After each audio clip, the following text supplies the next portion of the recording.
하나님의 말씀은 고린도후서 5장 14절에서 19절 말씀입니다. 고린도후서 5장 14절에서 19절 말씀, 저와 여러분이 한 절씩 교독하시고 마지막 절은 같이 읽겠습니다. 고린도후서 5장 14절에서 19절 말씀 함께 우리 21절까지 나와 있을 것 같은데 21절까지 됐나요? 21절까지 함께 교독하시겠습니다. 그리스도의 사랑이 우리를 강권하시는도다. 우리가 생각하건대 한 사람이 모든 사람을 대신하여 죽었은즉 모든 사람이 죽은 것이라.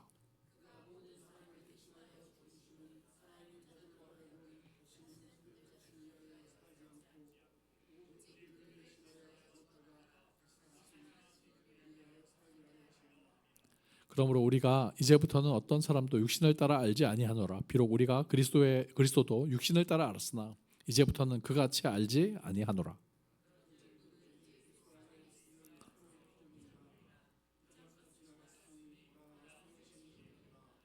모든 것이 하나님께로서 났으며 그가 그리스도로 말미암아 우리를 자기와 화목하게 하시고 또 우리에게 화목하게 하는 직분을 주셨으니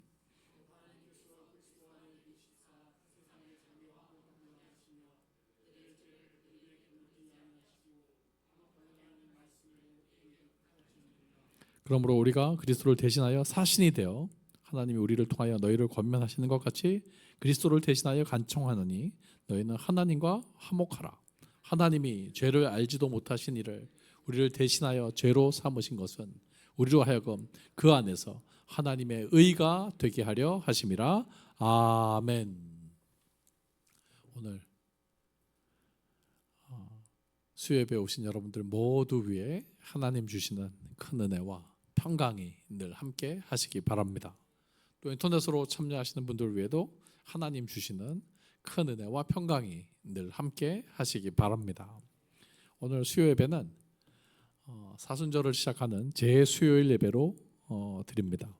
재수요일, 애쉬 웬즈데이라고 그렇게 영어로 부르는데요. 애쉬라는 말이 죄라는 뜻이거든요. 그러니까 재수요일, 뒤집어 쓴다, 죄를 뒤집어 쓰는, 그러니까 죄를 뿌리면서 하나님 앞에 회개의 자리로 나아가는 그런 수요 예배, 그런 의미를 가집니다. 특별히 창세기 3장 19절 너는 흙이니 흙으로 돌아갈 것이다, 이 말씀을 기억하면서 나는 먼지입니다, 하나님 앞에 낮고 연약한 모습으로 엎드립니다, 그런 의미가 바로 재수요일입니다. 그러니까 내 모든 죄악들, 또 내 안에 있는 여러 가지 감정들 주님 앞에 다 내려놓습니다. 그런 의미로 예배하는 것이 바로 재수요일입니다. 이제 제2수요일을 시작으로 사순절이 시작이 되는데요. 교회에서는 사순절 새벽기도에 누가복음 말씀으로 함께 은혜를 나누려고 합니다. 사순절과 함께 봄이 온다, 렌트라고 하는데 독일어에서 유래된 단어죠. 렌트가 봄이라는 뜻이랍니다. 그래서 사순절과 함께 봄이 온다, 그런 의미로 해석할 수 있습니다. 사순절 맞이해서 40일 동안, 이게 주일 제한 40일입니다. 그래서 주일을 빼고 40일 동안 우리 교회에서는 새벽마다 사순절 새벽기도회 하려고 하고요. 여러분들 예수님의 십자가와 부활을 생각하시면서 경건하게 보내시는, 또 새해를 믿음으로 또 기도와 말씀으로 깨어서 여러분 힘차게 달려가시는 사순절이 되시기를 바랍니다. 오늘 본문 고린도후서 5장 14절에서 19절, 오늘 말씀, 그리스도의 사랑이 우리를 강권하신다, 강하게 권하신다, 그런 말씀으로 시작이 됩니다. 예수 그리스도께서 십자가 지시고 우리를 대신하여 죽으신 그 사랑, 예수님의 십자가와 부활 이야기, 여러분 이 예수 그리스도의 그 크신 사랑을 기억하면서 살아가시기를 바랍니다. 사람이 은혜를 잊으면 안 되죠.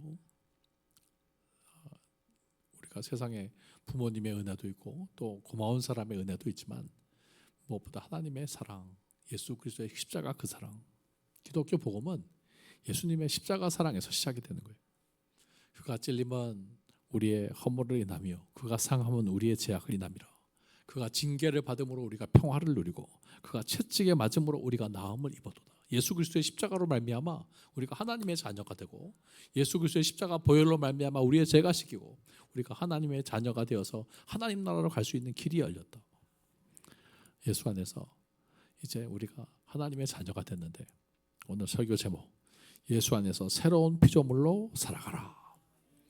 우리 함께 믿음으로 선포합시다. 예수 안에서 새로운 피조물로 살아가라.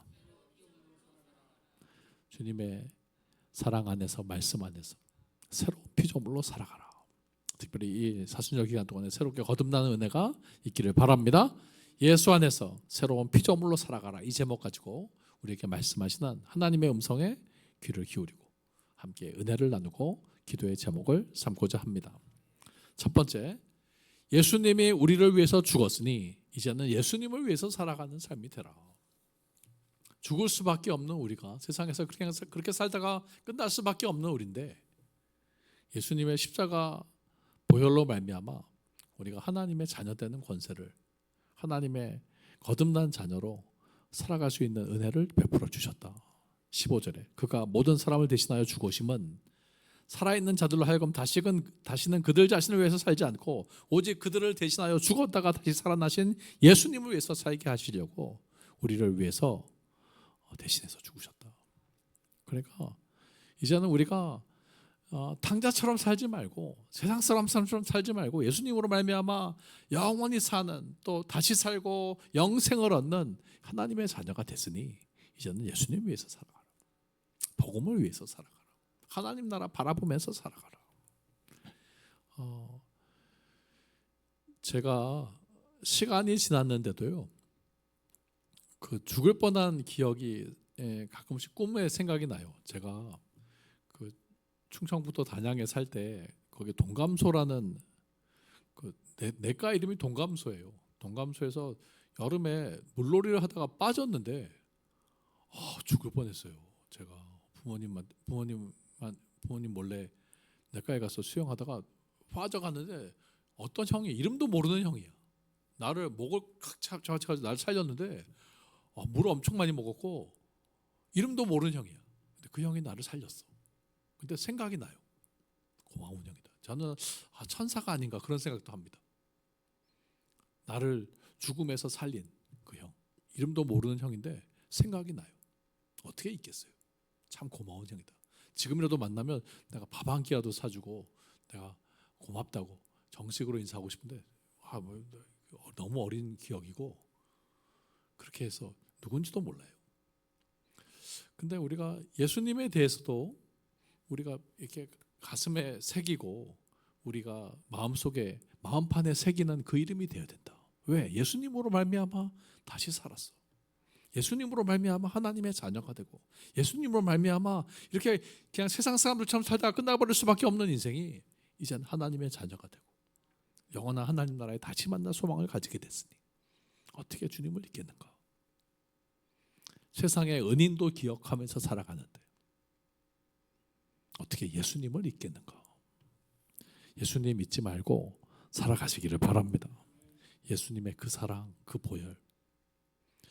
저는 제가 꿈에서 예수님한테 성령 받는 은혜를 받고 나서 막 울면서 환상을 봤잖아요. 십자가의 그 사랑, 그 환상을 봤는데 내가 너 위해 죽었다. 그 환상이 진짜 얼마나 강력한지 눈만 감으면 보인다니까요. 진짜 제가 그래서 사도 바울이 자기가 가는 곳마다 자기가 예수님 만난 간증을 이야기하잖아요. 저는 그거 충분히 이해가 가요. 얼마나 강력했겠어요. 다메섹 도상으로 가다가 예수님의 빛을 봤으니, 다메섹 도상으로 가다가 주님의 음성을 들었으니 그가 잊지 못하는 거예요. 만나는 곳마다 내가 예수님을 만났다.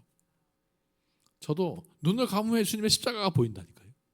제가 잊을 수가 없어요.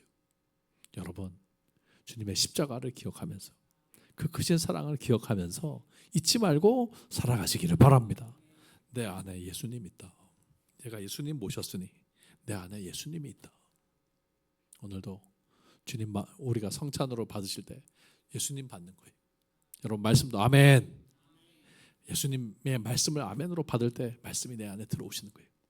예수님 마음에 품고 주님과 함께 동행하시는, 이제는 예수님을 기억하면서 예수 위에서 살아가시는 저와 여러분들이 다 되시기를 예수님의 이름으로 축원합니다. 두 번째는 그리스도 안에서 새로운 피조물로 살아가라. 17절.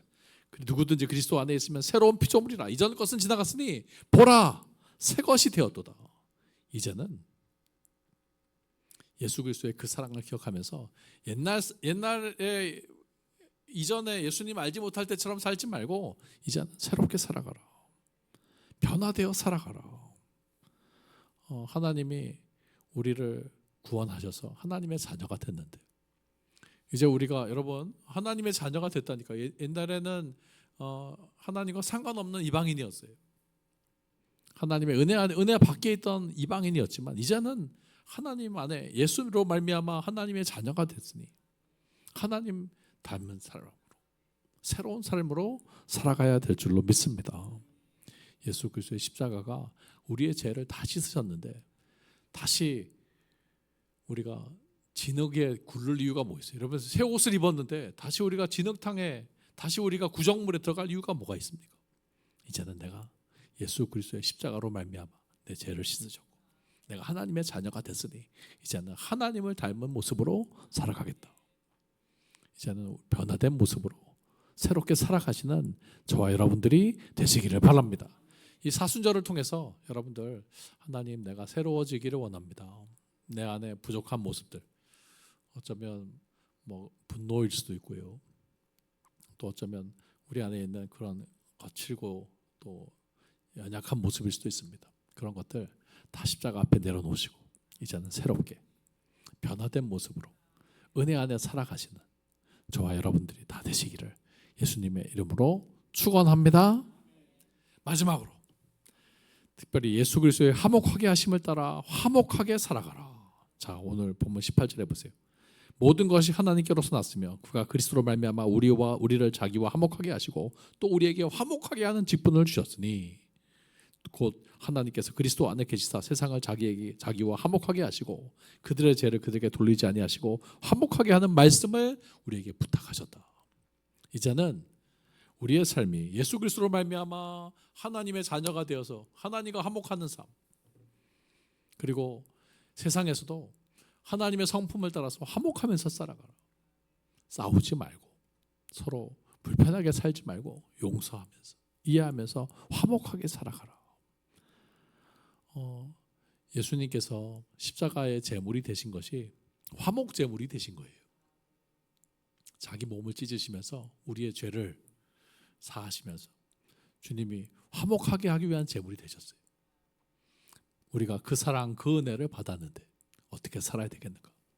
예수 안에서 새로운 피조물로 이제는 가정 안에서 교회 안에서 세상 사람들과 화목하면서 너그러운 마음으로 살아가시는 저와 여러분들이 되시기를 바랍니다.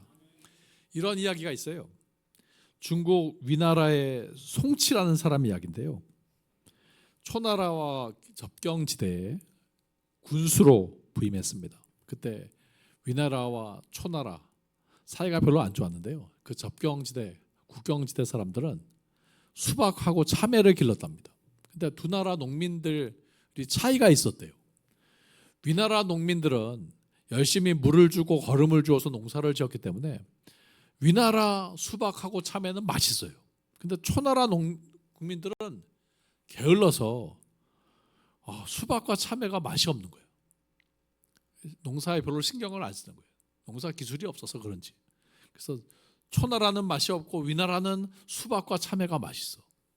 그래서 두 나라의 차이가 있었는데 그러던 중에 초나라 농민들이 위나라 농민들을 시기하면서 국병을 넘어와서 아니 이 위나라 맛있는 수박하고 참외를 다 짓밟아 놓은 거예요. 와, 아침에 일어나 보니까 새순들이 다 짓밟혀 있어. 그래서 거울 군수인 송치를 찾아가서 초나라 사람들이 나쁘다고. 우리 이 초나라 사람들이 우리 수박밭 참외밭에다가 초를 쳤다고. 우리가 이대로 당할 수는 없다고. 우리도 국정을 넘어가서 초나라 그 참외하고 수박을 완전히 다 짓밟읍시다. 그랬더니 송치라는 사람이 그 마을의 군수인데 복수하면 결국 화 돌아올 겁니다. 그냥 해결책을 알려주는데 이렇게 하십시오. 넘어가서 짓밟지 말고 걸음을 주고 오라고. 물 주고 걸음 주고 오라고. 그런 일들을 계속 하라는 거예요. 아니, 원수가 아플 줄 알았는데 오히려 가서 물 주고 걸음 주고. 나중에 초나라 사람들이 밭에 위나라 사람들이 와서 물 주고 갔대, 걸음 주고 갔대. 그런 사실을 알면서 부끄러워했어요. 고마워했어요. 왜냐하면 이제 초나라 밭에 나는 수박하고 참외도 맛이 있고 달아졌거든요. 그래서 이 소식이 초나라 왕에게까지 전해지고요. 그래서 초나라 왕이 고맙다고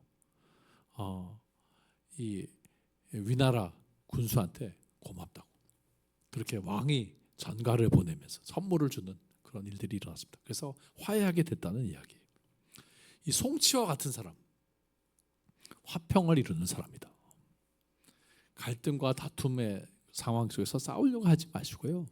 여러분, 올 한 해 예수님의 마음을 품고 서로 이해하고 화합하시면서 화목하게 지내시는 저와 여러분들이 되시기를 바랍니다. 성 프란시스의 유명한 기도 중에 평화의 기도라는 글이 있어요. 이 글 읽어드리면서 설교를 마무리하려고 합니다. 주여, 나를 평화의 도구로 써주소서. 미움이 있는 곳에 사랑을, 상처가 있는 곳에 용서를, 분열이 있는 곳에 일치를, 의혹이 있는 곳에 믿음을 심게 하소서. 슬픔이 있는 곳에 기쁨을 심게 하소서. 위로받기보다는 위로하며, 이해받기보다는 이해하며, 사랑받기보다는 사랑하며, 주여 나를 평화의 도구로 써주소서. 오늘도 저와 여러분들이 이제는 예수 그리스도의 십자가 기억하면서 하나님과 화목하고 이웃과 화목하게 하는 그런 또 가정 안에서, 교회 안에서 주님의 평화를 이루어 가시는 평화의 도구가 되시기를 바랍니다. 오늘 세 가지 말씀드렸어요. 그리스도 안에서 새로운 피조물로 살아가라. 첫째로 예수님을 기억하면서 예수 위에서 살아가라. 두 번째, 그리스도 안에서 새롭게 결단하면서 새로운 피조물로 살아가라. 세 번째, 화목하며 예수 그리스도의 화목하심을 따라 화목하게 살아가라. 오늘도 예수 안에서 그 사랑 기억하시면서 하나님과 화목하고 이웃과 화목하고 그리스도의 평화를 전하는 평화의 도구로 살아가시기를 예수님의 이름으로 축원합니다. 기도하겠습니다. 하나님 감사합니다. 오늘 하나님의 자녀들 인도하셔서 주님의 전으로 불러주시니 감사합니다. 특별히 우리가 주님의 그 십자가 크신 사랑 기억하면서 우리가 하나님 안에서 새로운 피조물로 결단하게 하시고 이제는 평화를 이루며 또 하나님의 화평을 전하는 평화의 도구가 되게 하여 주옵소서. 말씀으로 임하시고 빛으로 임하시고 성찬으로 임하셔서 우리를 새롭게 하시며 새로운 피조물로 살아가게 하시는 예수님의 이름으로 간절히 기도하옵나이다. 아멘.